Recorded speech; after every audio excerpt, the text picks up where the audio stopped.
Hello everyone. हम class 9th का chapter improvement in food resources पढ़ रहे थे। हमने इसमें क्रॉप के प्रोडक्शन के बारे में पढ़ा था कि हम क्रॉप का प्रोडक्शन किस किस वे से कर सकते हैं। हम मैन्योर का यूज़ करके, फर्टिलाइज़र्स का यूज़ करके क्रॉप के प्रोडक्शन को इंक्रीज़ कर सकते हैं। अब हम आगे और मेथड्स पढ़ेंगे और क्रॉपिंग पैटर्न, ऑर्गेनिक फार्मिंग और एनिमल हस्बेंड्री के बारे में हम आज डिस्कस करने वाले हैं। ऑर्गेनिक फार्मिंग क्या होती है? ये एक ऐसी प्रोसेस होती है जिसमें हम कोई भी केमिकल्स, फर्टिलाइज़र्स या पेस्टिसाइड्स का यूज़ नहीं करते हैं। इसमें जो हम क्रॉप को प्रोड्यूस करते हैं उसमें हम बायो फर्टिलाइज़र्स का यूज़ करते हैं या फिर बायो एजेंट्स जैसे ब्लू ग्रीन एल्गी, इनका यूज़ करके हम क्रॉप का प्रोडक्शन करते हैं। ऑर्गेनिक फार्मिंग बस यही है कि इसमें हम कोई भी केमिकल्स वगैरह यूज़ नहीं करते हैं। इसमें हम बायो फर्टिलाइज़र्स यूज़ करते हैं। बायो फर्टिलाइज़र्स क्या होते हैं? कुछ ऑर्गेनिज्म होते हैं जैसे ब्लू ग्रीन एल्गी, इनकी हेल्प से क्या करते हैं, हम क्रॉप का प्रोडक्शन करते हैं। नेक्स्ट है क्रॉपिंग पैटर्न। अब जो क्रॉप को प्रोडक्शन करना है उसके लिए हमें कुछ पैटर्न अपनाने होते हैं। वो 3 टाइप के होते हैं। जो फर्स्ट है वो है मिक्स्ड क्रॉपिंग। इसमें हम क्या करते हैं, हम इसमें 2 या 2 से ज़्यादा क्रॉप को क्या करते हैं, ग्रो करते हैं एक ही फील्ड में। जैसे मान लीजिए ये एक लैंड है, इसमें हम क्या करेंगे, यहाँ पे हमने रोज़ का प्लांट लगा दिया, यहाँ सनफ्लावर का लगा दिया, यहाँ हमने वीट लगा दिया, यहाँ पे राइस लगा दिया। तो क्या करते हैं, हम यहाँ पे 2 या 2 से ज़्यादा क्रॉप को प्रोड्यूस करवाते हैं एक ही लैंड पे। इसको हम क्या बोलते हैं, मिक्स्ड क्रॉपिंग बोलते हैं।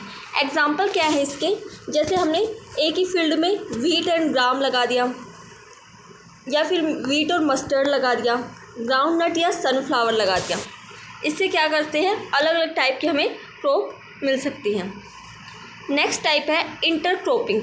इसमें हम क्या करते हैं, इसमें भी हम यही टेक्निक करते हैं, 2 या 2 से ज़्यादा क्रॉप को प्रोड्यूस करवाते हैं इन द सेम फील्ड। लेकिन इसमें जो हम क्रॉप का प्रोडक्शन करवाते हैं वो एक रो में करवाते हैं। जैसे ये एक खेत है, इसमें क्या करवाएंगे, हम एक रो में हमने एक प्लांट लगा दिया, दूसरी रो में हमें कोई दूसरा प्लांट लगवा दिया, तीसरी रो में हमने कोई अलग प्लांट की प्रोडक्शन करवा रहे हैं और चौथी रो में हम कोई अलग प्लांट लगा रहे हैं। तो इसमें क्या करते हैं, हम एक रो में लगाते हैं प्लांट। ये क्या होती है, इंटर क्रॉपिंग होती है। इसके एग्जाम्पल है जैसे सोयाबीन प्लस मेज़, ऐसे इसके एग्जाम्पल लिख सकते हैं आप, फिंगर या फिर बाजरा। नेक्स्ट टाइप की जो क्रॉप है वो है क्रॉप रोटेशन। इसमें हम क्या करते हैं, जैसे हमने एक साल कोई भी क्रॉप लगा दी, ये कोई क्रॉप लगा दी हमने, और इसमें क्या एबिलिटी है, ये तभी ग्रो कर सकता है जब ये सोइल में से क्या कर ले, नाइट्रोजन को गेन कर ले। तो ये क्रॉप क्या करेगी, सारी की सारी नाइट्रोजन को खींच लेगी और ये ग्रो कर जाएगी। लेकिन अगले साल भी अगर हम इसी क्रॉप को लगाते हैं तो क्या होगा, इस क्रॉप को तो ग्रो होने के लिए नाइट्रोजन की नीड होती है, लेकिन नाइट्रोजन तो सारी यूज़ हो चुकी है सोइल में से, सोइल में अब नाइट्रोजन नहीं बची है। तो ये क्रॉप क्या ग्रो करेगी, नहीं ग्रो करेगी, क्योंकि इसको नाइट्रोजन की नीड होगी। तो हम क्या करते हैं, नेक्स्ट ईयर हम किसी और क्रॉप का प्रोडक्शन करवाते हैं इसी फील्ड पे।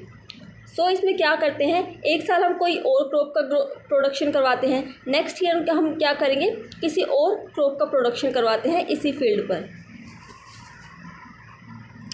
इसमें क्या करते हैं, हम अलग अलग क्रॉप है उनको ग्रो करवाते हैं, अगले साल किसी दूसरी क्रॉप को ग्रो करवाते हैं। तो एग्ज़ाम्पल क्या है, इसका एग्ज़ाम्पल इम्पोर्टेंट है। फर्स्ट ईयर हमने क्या किया, बीन्स को ग्रो करवाया, अगले साल फिर हमने टमाटो को ग्रो करवाया। जैसे मान लीजिए बीन्स को क्या थी, नाइट्रोजन की ज़रूरत थी, तो ये क्या कर लेगी, सारी नाइट्रोजन को खींच लेगी अपनी तरफ। तो अगले साल ये ग्रो नहीं कर पाएगी क्योंकि सोइल में नाइट्रोजन तो बची ही नहीं है। तो अगले साल हम एक ऐसा प्लांट लगाएंगे या फिर एक ऐसी क्रॉप लगाएंगे जिसको नाइट्रोजन की नीड नहीं है, वो बिना नाइट्रोजन के भी ग्रो कर सकती है। इसमें क्रॉप रोटेशन में यही होता है। ये जैसे इस पर डायग्राम में शो कर रखा है, ये मिक्स्ड क्रॉप है, ये है इंटर क्रॉप, और जो थर्ड है ये है क्रॉप रोटेशन। एक क्वेश्चन है, what is the process of growing 2 और more crop in definite pattern. So हमें क्या करनी है, 2 या 2 से ज़्यादा क्रॉप को लगाना है एक पैटर्न में। सो हम क्या करते हैं, इसके कौन कौन से मेथड है, crop rotation, intercropping, mixed cropping और ऑर्गेनिक क्रॉपिंग। तो हमें एडवांटेज बतानी है इंटरक्रॉपिंग की और क्रॉप रोटेशन की। सो इंटरक्रॉपिंग से क्या होता है, क्या एडवांटेज है इसकी, इससे क्या होता है, जो हमारी सॉइल है उसकी फर्टिलिटी क्या रहती है, मेंटेन रहती है। और जो क्रॉप रोटेशन में भी क्या रहती है, हमारी जो सॉइल की फर्टिलिटी है वो मेंटेन रहती है। इससे जो हमारी वीड्स होती है हम उसको रिड्यूस कर सकते हैं। वीड्स क्या होती है, जैसे हम कोई भी क्रॉप को ग्रो करवाते हैं उसके आसपास क्या हो जाता है, कुछ अनवांटेड प्लांट ग्रो कर जाते हैं, उनको हम क्या बोलते हैं, वीड्स बोलते हैं। सो उसको क्या करते हैं, रिड्यूस करते हैं इंटरक्रॉपिंग में। और इसमें जो अमाउंट ऑफ न्यूट्रिएंट है वो भी सॉइल को अच्छी मात्रा में प्रोवाइड हो जाता है।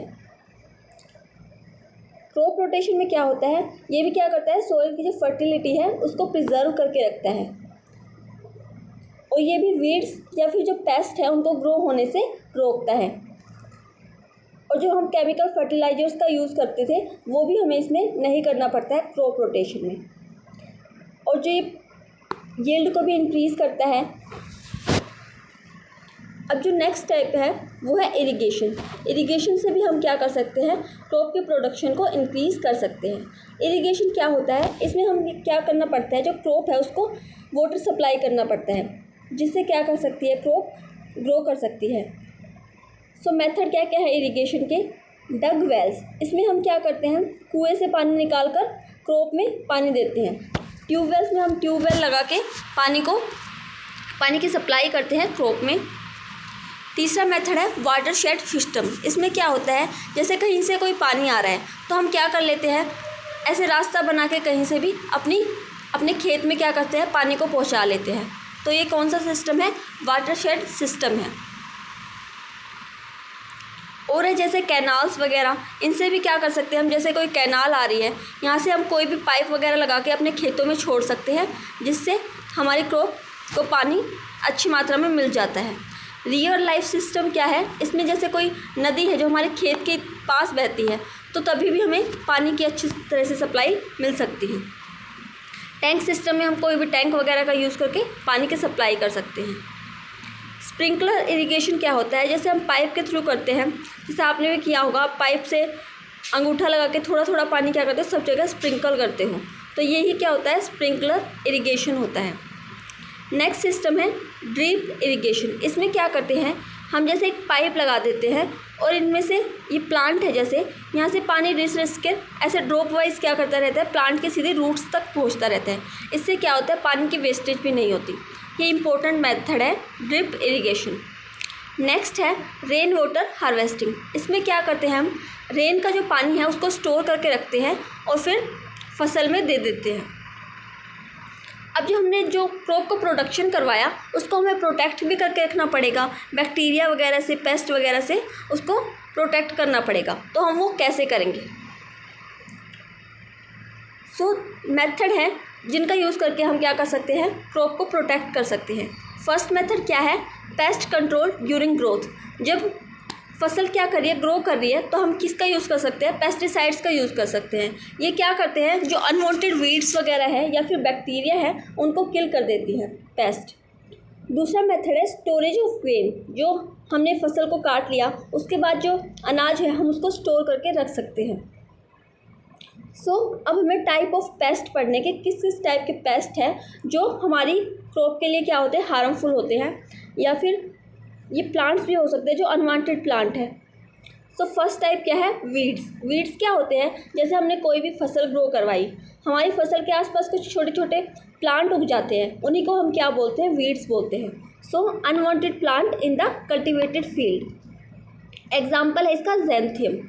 नेक्स्ट है इंसेक्ट। इंसेक्ट भी क्या करते हैं, हमारे प्लांट को हार्म करते हैं। जैसे ये क्या कर देते हैं, हमारे प्लांट की जो रूट है, स्टेम है, लीफ है, उनको क्या कर देते हैं, कट कर देते हैं। इस पे भी हम पेस्टिसाइड्स का यूज़ करके इनको हटा सकते हैं। नेक्स्ट है पैथोजेंस। पैथोजेंस क्या होते हैं, वो ऑर्गेनिज्म होते हैं, जैसे बैक्टीरिया हो गई, फंजाई हो गए, वायरस हो गए, ये क्या करते हैं, हमारे प्लांट में डिजीज़ को ग्रो कर देते हैं। इन्हीं को हम क्या बोलते हैं, पैथोजेंस बोलते हैं। डिजीज़ कॉजिंग बैक्टीरिया को हम क्या बोलते हैं, पैथोजन बोलते हैं। और ये कैसे ट्रांसमिट होते हैं हमारी फसल में? Through air, water and soil. अब जो सेकंड मेथड है स्टोरेज ऑफ ग्रेन्स, तो जो हम ग्रेन्स को स्टोर करके रखते हैं उसके लिए भी हमें कुछ मेथड अप्लाई करने पड़ते हैं। ऐसे ही हम ग्रो नहीं कर सकते। अगर हम ऐसे ही ग्रो करेंगे तो क्या हो जाएगा, हमारी जो ग्रेन्स है उनको हाई लॉस होगा due to biotic factor. Biotic factor क्या होते हैं? जैसे कोई भी लिविंग ऑर्गेनिज्म है उनको हम क्या बोलते हैं? Biotic factors. तो उनसे हमें अपनी ग्रेन को बचा के रखना पड़ता है, स्टोर करके रखना पड़ता है ऐसी जगह से जहाँ पर ये बायोटिक फैक्टर्स ना हो। जैसे इंसेक्ट, फंजाई वगैरह हो गए, बैक्टीरिया हो गए, ये वहाँ पे नहीं होने चाहिए जहाँ पे हम अपने ग्रेन को स्टोर करके रख रहे हैं। दूसरा है एबायोटिक फैक्टर है, जैसे बारिश आ गई, टेम्परेचर ज़्यादा है कहीं पे, तो वहाँ से भी हमें क्या करना पड़ता है? स्टोर करके रखना पड़ता है। ऐसे जगह पे हमें अपने ग्रेन को स्टोर नहीं करना चाहिए जहाँ पे टेम्परेचर, मॉइस्चर अनसूटेबल हो। अगर हम इनको अच्छे से स्टोर नहीं करेंगे तो क्या इफ़ेक्ट होंगे हमारी क्रॉप पे? तो क्या होगी, उनकी क्वालिटी क्या होगी? अच्छी नहीं होगी। वेट क्या हो जाएगा उनका? कम हो जाएगा। कलर भी अच्छा नहीं होगा और उनकी जो जर्मिनेशन की एबिलिटी है वो भी क्या हो जाएगी? कम हो जाएगी। सो हमें ग्रेन को स्टोर करने के लिए कौन कौन से मेथड है वो करने चाहिए? सो हमें क्या करना चाहिए, जहाँ भी हम अपने ग्रेन को स्टोर कर रहे हैं वो क्या होना चाहिए? क्लीन होना चाहिए और उनको अच्छे से, जो ग्रेन्स हैं उनको ड्राई करना चाहिए हमें सनलाइट में, और जो पेस्ट वगैरह हैं उनको किल कर देना चाहिए बाय यूजिंग ऑफ पेस्टिसाइड्स। इससे हम क्या कर सकते हैं? अपनी जो क्रॉप की प्रोडक्शन है उनको इंक्रीज़ कर सकते हैं और उनकी जो मार्केट वैल्यू है वो भी इंक्रीज़ हो जाएगी अगर हम ग्रेन को अच्छे से स्टोर करके रखेंगे तो। और उनकी क्वालिटी है वो भी इंक्रीज़ कर सकते हैं हम बाय स्टोरेज ऑफ ग्रेन्स। अब कुछ क्वेश्चंस हैं, आपको उनको बताना है उनका answer. White revolution was done for, जो हमने वाइट रिवॉल्यूशन के बारे में पढ़ा था कल की क्लास में। सो वाइट रिवॉल्यूशन किसके लिए किया था? हमने मिल्क की प्रोडक्शन के लिए किया था। सेकंड क्वेश्चन है desirable agronomic characteristics for fodder crop. Fodder crop क्या करते हैं? ऐसी क्रॉप जो हम एनिमल्स के लिए उगाते हैं। तो उसके लिए कौन कौन सी कैरेक्टरिस्टिक्स होनी चाहिए? तो वो क्या होनी चाहिए? टॉल होनी चाहिए और उनमें क्या होनी चाहिए? ब्रांचिंग होनी चाहिए, ताकि हमें ज़्यादा मात्रा में ही हमें सब एनिमल्स को वो प्रोवाइड कर सके। सो इसका आंसर हो जाएगा both A and B. Next question है which of the following is a biotic stress in plant. जो प्लांट है उनके लिए बायोटिक स्ट्रेस क्या है, जो उनको बायोटिकली हार्मफुल करेगा, वो कौन सा मेथड है? सो फ्लड क्या है? फ्लड तो क्या होता है? नॉन बायोटिक होता है, ए बायोटिक होता है, लिविंग नहीं होता है। सो अल्ट्रावायलेट रेज होती है, जो सूर्य की किरणें होती है, वो भी क्या होती है? ए बायोटिक फैक्टर होती हैं। बैक्टीरियल अटैक, ये क्या होते हैं? लिविंग होते हैं। सो इसका आंसर क्या आएगा? बैक्टीरियल अटैक आएगा, जो कि प्लांट को हार्म कर सकता है। ड्रफ क्या होता है? सूखा पड़ जाता है, वो भी क्या है? ए बायोटिक फैक्टर है। नेक्स्ट क्वेश्चन है विच इज़ ए माइक्रोन्यूट्रिएंट। हमें बताना है इन चारों में से माइक्रोन्यूट्रिएंट्स कौन सा है। सो नाइट्रोजन, कैल्शियम और फॉस्फोरस, ये तो क्या है? मैक्रोन्यूट्रिएंट्स है, जो प्लांट को ज़्यादा अमाउंट में चाहिए होते हैं। लेकिन जो जिंक है वो क्या है? एक माइक्रोन्यूट्रिएंट है, जो प्लांट को कम अमाउंट में चाहिए होते हैं। नेक्स्ट हमारा टॉपिक है एनिमल हस्बेंड्री। हमने प्लांट के बारे में सारा सब कुछ पढ़ लिया है, अब हम एनिमल हस्बेंड्री के बारे में पढ़ेंगे। सो एनिमल हस्बेंड्री क्या है? जो हम एनिमल्स हैं उनसे हमें मिल्क की प्रोडक्शन करवानी होती है, तो उसके लिए हमें उनको केयर करके भी रखना पड़ेगा। सो एनिमल हस्बेंड्री क्या है? ये एक प्रोसेस है या फिर एक मैनेजमेंट है जिसमें हम जो डोमेस्टिक एनिमल्स हैं उनको क्या करते रखते हैं? प्रोटेक्ट करके रखते हैं, ताकि हमें उनसे अच्छा फूड और जो दूसरे यूज़फुल प्रोडक्ट है वो मिल सके। सो हम 4 टाइप से एनिमल हस्बेंड्री कर सकते हैं। जैसे कैटल फार्मिंग, इसमें हम क्या करते हैं? जैसे गाय, भैंस, इनको क्या करके रखते हैं? प्रोटेक्ट करके रखते हैं, इनकी केयर करते हैं, इनको शेल्टर प्रोवाइड करते हैं। दूसरा है पोल्ट्री फार्मिंग, इसमें क्या करते हैं हम? जैसे कोई भी मुर्गे वगैरह हो गए, चिकन हो गए, ये इसमें आते हैं, इसमें हमें इनकी केयर करनी पड़ती है। फिश प्रोडक्शन में हम क्या करते हैं? फ़िश को प्रोटेक्ट करके रखना पड़ता है। और बी कीपिंग में क्या होता है? हमें शहद चाहिए होता है, तो उसके लिए हमें क्या करना पड़ती है? बी कीपिंग करनी पड़ती है। तो सबसे पहले हम पढ़ेंगे कैटल फार्मिंग। सो हम ये कैटल फार्मिंग क्यों करते हैं, क्यों ज़रूरत पड़ी हमें इनको प्रोटेक्ट करने की, गाय भैंस इनको प्रोटेक्ट करने की ज़रूरत हमें क्यों पड़ रही है?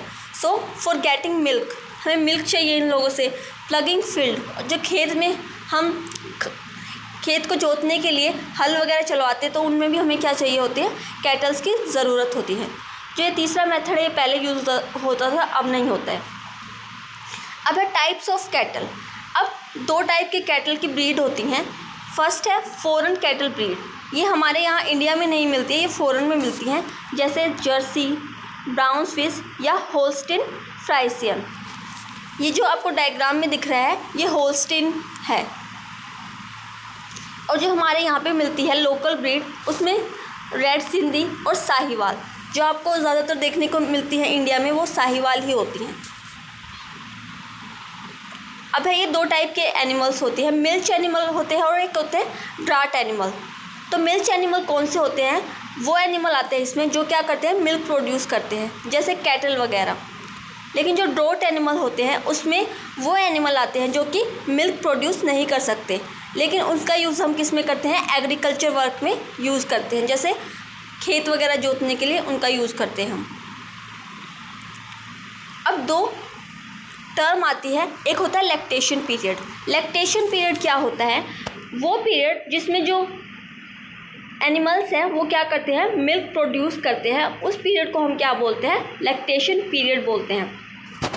और ये लैक्टेशन पीरियड कब से कब तक होता है, जैसे कोई भी एनिमल है वो यंग वंस को क्या करता है, जन्म देता है, और तब तक जब तक उसका नेक्स्ट प्रेगनेंसी पीरियड नहीं आता तब तक क्या होता है, उसका लैक्टेशन पीरियड होता है, तब तक वो क्या कर सकता है, मिल्क को प्रोड्यूस कर सकता है। अब जो ये मिल्क प्रोडक्शन है इसको हम इन्हेंस भी कर सकते हैं, जो लैक्टेशन पीरियड है हम उसको इन्हेंस भी कर सकते हैं। तो ऐसा हम कैसे कर सकते हैं, उसके लिए एक मेथड होता है जिसको हम क्या बोलते हैं, क्रॉस ब्रीडिंग बोलते हैं। इसमें क्या करते हैं हम, जैसे ये एक होल्स्टीन है, फॉरेन ब्रीड है, और ये जो है हमारे यहाँ की ब्रीड है साहिवाल। ये जो होल्स्टीन है इसमें क्या क्वालिटी होती है, ये ज़्यादा मात्रा में क्या कर सकती है, मिल्क का प्रोडक्शन कर सकती है। लेकिन जो हमारी साहिवाल है ये क्या कर सकती है, मिल्क का प्रोडक्शन ये ज़्यादा नहीं करती है, लेकिन जो इसकी इम्यूनिटी है वो ज़्यादा होती है, मतलब ये हेल्दी रहती है। सो अगर हमें दोनों क्वालिटी चाहिए किसी में भी तो हम क्या करवा देते हैं, इन दोनों का क्रॉस ब्रीड करवा देते हैं, जिससे हमें एक नई टाइप की ब्रीड मिल जाती है। और इसमें क्या होता है, दोनों क्वालिटी होती है, मिल्क का प्रोडक्शन भी अच्छा करती है और इसकी जो इम्यूनिटी है वो भी क्या होती है, ज़्यादा होती है।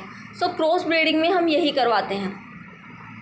क्रॉस ब्रीडिंग यही मेथड है जिससे हम क्या कर सकते हैं, लैक्टेशन पीरियड को इंक्रीज़ कर सकते हैं। इसमें हमने क्या किया, एक फॉरेन ब्रीड ली और एक लोकल ब्रीड ली और दोनों को क्या करवा दिया, क्रॉस ब्रीडिंग करवा दी, जिससे हमने क्या कर लिया, लैक्टेशन पीरियड को इंक्रीज़ कर लिया।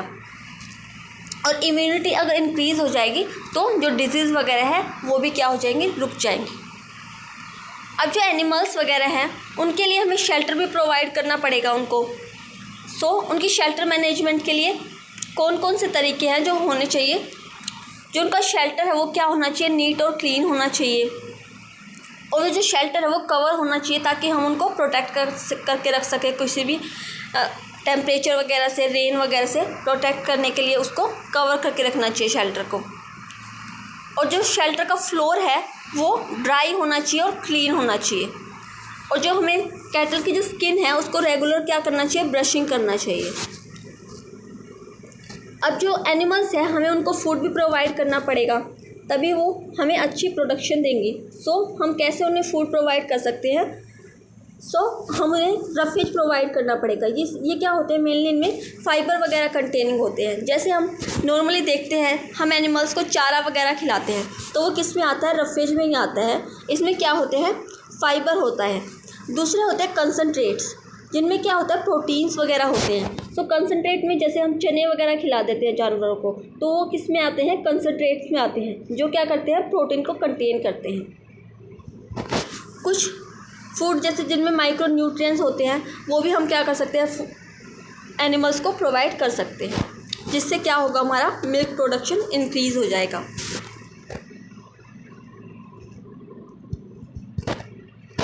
और जो एनिमल्स हैं उनको हमें डिजीज़ से भी प्रोटेक्ट करके रखना पड़ता है ताकि उनकी डेथ वगैरह ना हो और जो उनका मिल्क प्रोडक्शन है वो भी रिड्यूस ना हो। ये क्या है, इसके मेथड है जिससे हम क्या कर सकते हैं, एनिमल को प्रोटेक्ट करके रख सकते हैं। और हमें उन्हें पैरासाइट्स वगैरह जो स्मॉल ऑर्गेनिज्म है जैसे इंसेक्ट वगैरह है, उनसे भी क्या करके रखना पड़ता है, हमें उन्हें प्रोटेक्ट करके रखना चाहिए ताकि उनकी डेथ वगैरह ना हो और उनकी स्किन पे भी कोई असर ना पड़े। और जो कई बार एनिमल है उनको स्किन डिजीज़ हो जाती है, तो उससे भी हमें प्रोटेक्ट करके उनको रखना चाहिए, इन्फेक्शियस डिजीज़ से भी उनको प्रोटेक्ट करके रखना चाहिए। नेक्स्ट है वो है पोल्ट्री फार्मिंग। इसमें हम क्या करते हैं, इसमें जो चिकन वगैरह होते हैं, मुर्गे वगैरह होते हैं, उनको हम क्या करके रखते हैं, उनकी केयर करके रखते हैं, उनको प्रोटेक्ट करते हैं। सो ये दो टाइप के होते हैं, एक होते हैं ब्रॉयलर और एक होते हैं लेयर्स। ब्रॉयलर वो होते हैं, वो चिकन होते हैं जिनका यूज़ हम सिर्फ मीट के लिए करते हैं, सो उनको हम क्या बोलेंगे, ब्रॉयलर बोलेंगे। और जो लेयर्स होते हैं इनका जो यूज़ करते हैं हम, वो एग के प्रोडक्शन के लिए यूज़ करते हैं लेयर्स का। सो ब्रॉयलर का यूज़ सिर्फ मीट बनाने के लिए यूज़ करते हैं हम, और जो लेयर्स है उनका यूज़ हम किस लिए करते हैं, ताकि हम उनसे एग का प्रोडक्शन करवा सकें। अब जो पोल्ट्री फार्मिंग है उसको हम कैसे करते हैं, तो उसके लिए हमें क्या करना पड़ता है। ये अच्छी होती है पोल्ट्री फार्मिंग क्योंकि इसमें हमें ज़्यादा मेंटेनेंस की ज़रूरत नहीं होती और इसमें ये ज़्यादा कॉस्टली भी नहीं होता है। सो पोल्ट्री फार्मिंग क्या होता है, कैटल फार्मिंग से ज़्यादा अच्छा होता है। सो अब इनकी ब्रीड के बारे में पढ़ लेते हैं हम। ये दो टाइप की होती हैं, एक होती है इंडिजेनस लोकल ब्रीड और दूसरी होती है एक्जोटिक ब्रीड्स। इंडिजेनस में कौन सी आती हैं, एसील, बसारा, ब्रह्मा, ये इसमें आती हैं। एक्जोटिक ब्रीड में कौन सी आएंगी, वाइट लेगहॉर्न, प्लाईमाउथ, ब्लैक माइनोर्का, ये इसमें आएंगे। आप दो दो एग्जांपल इनसे याद कर सकते हैं। अब जो हमने लेयर्स और ब्रॉयलर के बारे में पढ़ा, अब हम उनमें क्या देख लेते हैं, डिफरेंस देख लेते हैं। सो लेयर्स का यूज़ हम किस लिए करते थे, एग के प्रोटेक्शन के लिए यूज़ करते थे, लेकिन जो ब्रॉयलर है उनका यूज़ हम क्यों करते हैं, ताकि हम उनको मीट के लिए यूज़ कर सकें। जो लेयर्स है हम उनको ज़्यादा फूड प्रोवाइड नहीं करते, उनको हम बहुत ज़्यादा कम मात्रा में क्या करते हैं, फूड देते हैं। लेकिन जो ब्रॉयलर है उनका यूज़ हमें मीट बनाने के लिए यूज़ करना पड़ता है, तो हम उनको क्या करते हैं, ज़्यादा अमाउंट में प्रोटीन और विटामिन ए और के प्रोवाइड करते हैं। इनको क्या चाहिए होता है, जो लेयर्स होते हैं उनको इनफ स्पेस की ज़रूरत होती है और लाइटनिंग की ज़रूरत होती है, क्योंकि उन्हें क्या करना है, एग का प्रोडक्शन करना है। लेकिन जो ब्रॉयलर हैं वो क्या करते हैं, उन्हें ऐसी कोई कंडीशन की ज़रूरत नहीं होती, ये क्या करते हैं, ग्रो भी फास्ट करते हैं। और इनका जो मोर्टेलिटी रेट है वो क्या होता है, लो होता है। अब हमें क्या बताने हैं, what are the benefits of poultry farming over cattle farming. Poultry farming cattle farming से अच्छी क्यों है, हमें ये बताना है। क्योंकि जो पोल्ट्री फार्मिंग है उसमें जो इन्वेस्टमेंट है, जो हमें पैसा लगाना पड़ता है, वो भी क्या होता है, कम लगाना पड़ता है। इसमें जो ब्रॉयलर चिकन है उनके लिए हमें जो फूड है वो भी क्या कम प्रोवाइड करना पड़ता है इन कंपैरिजन ऑफ कैटल, जो कि कैटल का साइज़ क्या होता है, बड़ा होता है, तो उनको फूड भी क्या है, हमें ज़्यादा प्रोवाइड करना पड़ता है। लेकिन जो चिकन है उनका साइज़ क्या होता है, छोटा होता है, इसलिए हमें उनको फूड भी कम प्रोवाइड करना पड़ेगा। इसी तरह उनको पानी वगैरह की ज़रूरत भी कम होती है और क्लीनिंग वगैरह की ज़रूरत भी कम होती है।